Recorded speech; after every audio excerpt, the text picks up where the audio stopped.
Welcome to the third video in my Intro to Tarot series. For today's exercise, we're going to be working with the Major Arcana. You're going to want your tarot journal or your tarot notebook, whatever it is that you're using to document your relationship with tarot as you're embarking on this journey. You want to make sure you have that with you as well as something to write with. And also the Major Arcana. So you want to separate from your tarot deck cards numbered 0 through 21. And they won't say daughter or page, knight or sun, queen or king of any of the suits. You're not going to see anything like that. It's going to have usually just one word or two, such as the world. If they don't have numbering on them, they will have just that keyword and the artwork. You're not going to see numbers themselves, like 9 of wands or whatever like that. Or whatever, anything like that. That would be the minor arcana. What you're looking for are the 22 cards of the major arcana. So you want to separate those from your tarot deck. Make sure you have those with you. And this is optional, but you may decide to have the book that accompanied your deck. If you happen to have a tarot deck that came with an amazingly wonderful full-fledged book, you might want to have that with you. And if you happen to have a tarot deck that just has a little white book, that's also helpful to have at this point. If you choose to do that, please remember as you're writing down your meanings for the tarot at this point in time, not to just write down the written meaning. Make sure that the first thing that you're working with is your intuition. We're going to briefly go through the 22 cards of the Major Arcana in this video.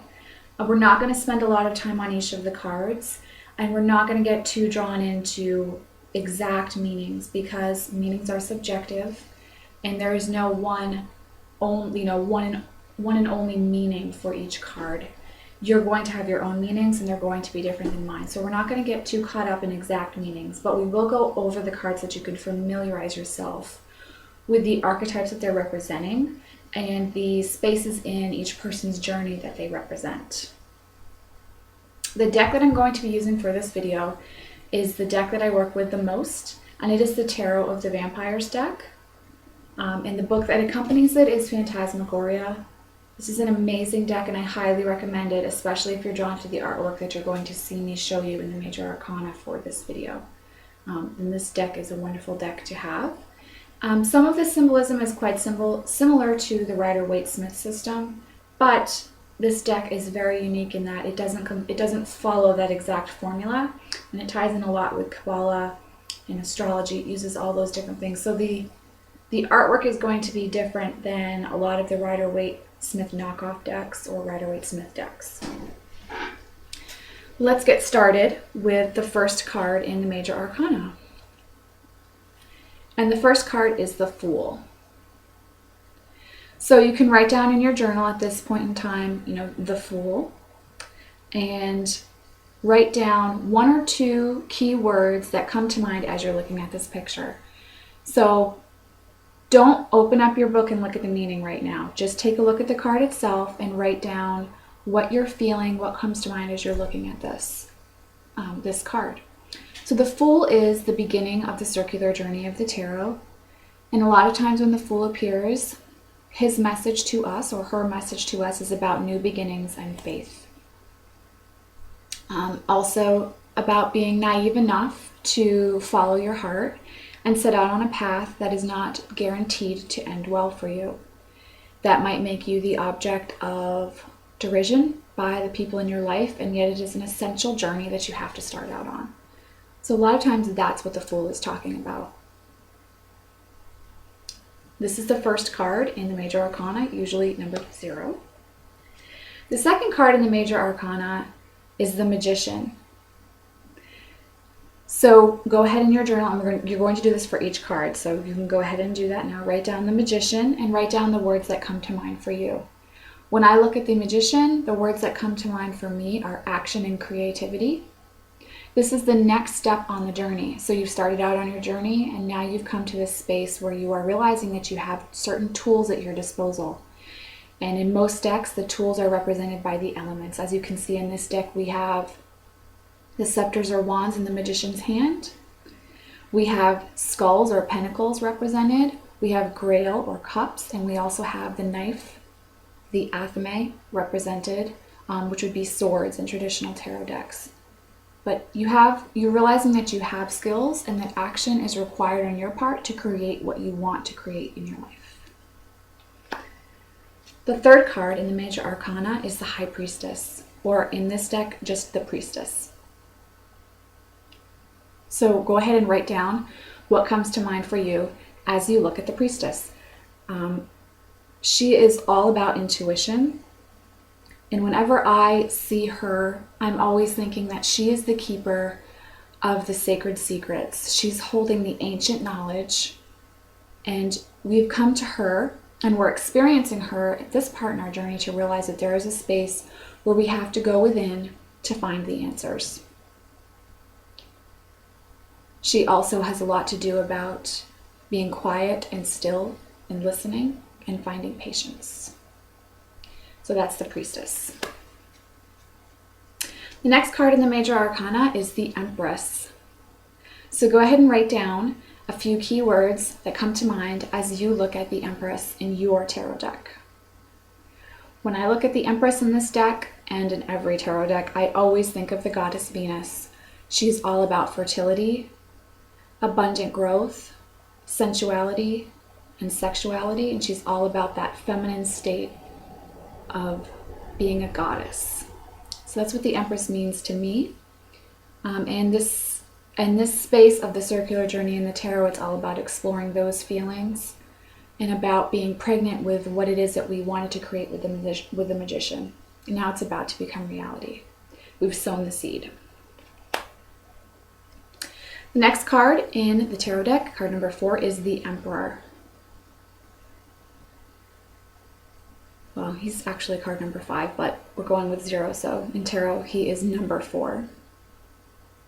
The Emperor is all about the patriarchy, the masculine, the creative masculine, but more in the rulership mode than just the creation mode of the magician.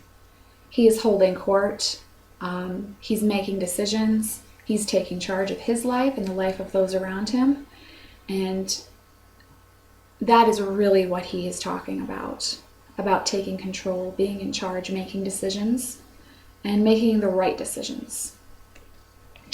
The next card, number 5 in the Major Arcana, is the Hierophant. Now, the depiction of the Hierophant in this deck is very different than you'll find in most tarot cards. Usually, the Hierophant is represented as the Pope. And this card is indeed about organized religion, organized belief systems and ways of being, practices and traditions that have been handed down to us, and about making the choice of, are we going to continue taking on those traditions and following them blindly, or are we going to educate ourselves and then decide whether that's something that we want to involve ourselves in and continue to buy into? He's really talking about choosing to find our inner guide or to just follow what someone else is telling us to do. And this is an important part in the circular journey. You know, you started out as the Fool, and now you're looking into belief systems and ways of being and what you are going to choose to follow. After the Hierophant comes the Lovers. So go ahead and write down, as you've been doing with every card, what immediately comes to your mind as you're looking at the Lovers. Don't go to your book. Don't write down anything that I'm saying or that you've heard anyone else say. Write down what you feel and intuit and hear as soon as you see this card. The Lovers is indeed about union, and this can be a sexual union. It can be about marriage. However, it can also be about the union of the masculine and the feminine within ourselves, and the importance of acknowledging and embracing both of those parts of ourselves. So that's an important theme of the Lovers, as well as a union between them, two separate beings, whether that's a man and a woman, or woman and a woman, or a man and a man, whatever it may be. There's also an underlying theme of union within yourself. After the Lovers, we step into the position of the Chariot. So we go from union to the need to stand on your own 2 feet, be making your own decisions, and experiencing victory, but realizing that it has to come through your own self-confidence and belief in yourself to get to that space of victory. it does have a lot to do with the union as well of your more animalistic nature side and the more human side of yourself. It can have an underlying meaning about that, but usually when the Chariot shows up, there's a situation where you need to stand your ground and do the hard work and believe in yourself, and then victory will be yours. After the Chariot, now this is going to be different in some decks. In this deck, Justice is the next card. In some decks, Strength will be the next card. So if Strength is your next card, just leave this space open and go down and write down Justice underneath. So what is Justice talking about for us? Go ahead and write down what comes to mind for you, and it might be something scary or uncomfortable. But a lot of times when Justice shows up in a reading for us, the message is about finding balance and about experiencing karma for past decisions, maybe even in past lives that we've made. And now we're reaping what we've sown, whether that's positive or negative. But a lot of times Justice is talking about balance and healing as well.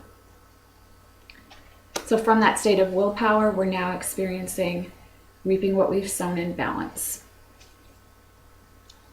After Justice or Strength comes the Hermit. And I love the depiction of the Hermit in this deck.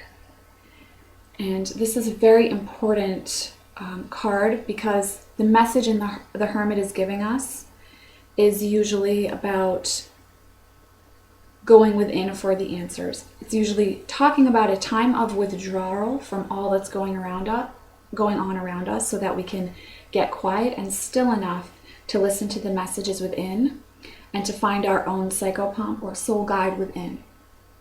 It's finding your own inner teacher. And sometimes when the Hermit shows up, he is talking about an external teacher that we're going to be coming into contact with, or that we've been hiding from the world. We've been working with the Hermit in shadow, and so we're hiding and afraid. We've stepped into that space of anxiety, and we need to remove ourselves from that space. But oftentimes when he is showing up, it's more about finding your own inner soul guide. After we experience that space of necessary silence and withdrawal, then we experience the Wheel of Fortune, or the Fortune card in this deck. So usually when this card shows up, it is talking about positive change, but it definitely is talking about change and movement and fate. It's what's destined to happen in this life. What you've chosen to experience in this life is going to be occurring, and it is going to be a change that's happening. That's what the Wheel of Fortune usually talks about when it shows up. So make sure that you're, as we're going along with each card and you're looking at each card in your own deck, you're writing down what's coming to mind for you as well. After Fortune, then we have Strength, or if you don't have Strength in your deck, if this is Justice, go ahead and take the Justice card out and look at that, and you can go back and listen to the meaning for that if you need to, but go ahead and write down your own meanings and really focus on that. Don't get too caught up in what I'm saying or what you're reading in your little white book. So the Strength card is the next step in the journey. And the Strength card is talking about inner courage and power. And I have some notes over here, that's what I'm looking at. And overcoming old fears and conditionings. I think this is a really important part of the Strength card.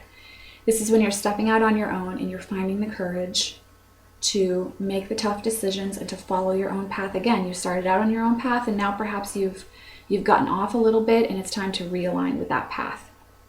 So that is what the Strength card is talking about. And there's almost always a woman and a beast in the Strength card. And part of the message in that is finding the union between these two parts of ourself, that more animalistic and then that more human, courageous side, honorable side, and finding the union of those, because perhaps we're giving into one side too much and not enough of the other. Okay, so the time for this video on YouTube is about to end. So this is going to be the first video in the Major Arcana. So I will see you in part 3B of this series, and we will finish going through the rest of the cards in the Major Arcana and talk about a few exercises that it's important for you to do in your journal. So I will see you in the next video. Thanks.